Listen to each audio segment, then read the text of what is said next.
6 வருஷமா தளபதி லவ்வே பண்ணிட்டு இருக்கேன். ஸோ தளபதி மாதிரி ஒரு பர்சன்லாம் பார்க்க முடியாது.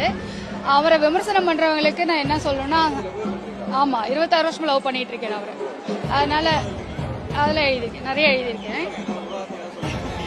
இல்ல அதெல்லாம் இல்ல, வேண்டாம், அதெல்லாம் வேண்டாம். ஆனால் அவர் லவ் பண்ணியிருக்கேன். இதை நான் அவங்க அப்பா கிட்டே சொல்லியிருக்கேன், S.A. சந்திர சார் கிட்ட சொல்லியிருக்கேன். அவர் ஒரு தடவை மீட் பண்ணப்ப நான் உங்க பையனை லவ் பண்ணிட்டு இருக்கேன்னு சொல்லியிருக்கேன். ஆமா கண்டிப்பா. இதுல என்ன இருக்கு, அவர் மேல ஏன் ஆசைப்படக்கூடாதா?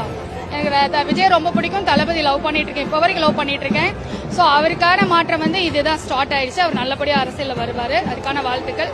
சீமான் 2 இடத்துல சொல்லியிருக்காரு, 2 இடத்துல அவர் பாயிண்ட்னு. அவனால எங்கேயுமே வர முடியாது. சீமான் மாதிரி ஒரு எந்த ஒரு தகுதி இல்லாதவங்களும் அவன் தளபதி பத்தி பேசுறதுக்கு அவனுக்கு எந்த தகுதியும் இல்லை. அதே மாதிரி சனிக்கிழமை மட்டும் தான் வெளியே வரான்னு சொல்லி இன்னொருத்தர் சொல்லியிருக்காரு. அவர் சனிக்கிழமை மட்டும் இல்ல, அவர் எந்த கிழமை வந்தாலும் அவனை பாக்குறதுக்கு யாரும் வர போறது இல்ல. அவன் 200 ரூபாய் பின்னாடி இப்ப பணம் கொடுக்குறாங்க பாத்தீங்களா, அவங்கள மாதிரி ஆளுங்க தான் அவன் பின்னாடி போவாங்க.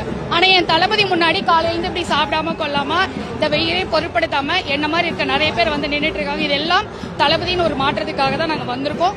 ஸோ 26 வருஷமா நான் என்ன மாதிரி ஒருத்தி நான் லவ் பண்ணிட்டு இருக்கேன்னா, நான் ஒருத்தையே 1 லட்சம் பேருக்கு சமம் நான் சொல்லுவேன். ஸோ தளபதி பத்தி பேசுற யாருமே அவருடைய கால் தூசி கூட சமம் இல்லைன்னு தான் நான் சொல்லுவேன். அது சீமானா இருந்தாலும் சரி, எந்த கட்சியை சேர்ந்தவர்களாலும் சரி, திமுக இருந்தாலும் அதிமுக எந்த கட்சியை சேர்ந்தவர்களா இருந்தாலும் சரி, அண்ணாமலை உட்பட என் தளபதியை விமர்சனம் செஞ்சிருக்காங்க. அவங்க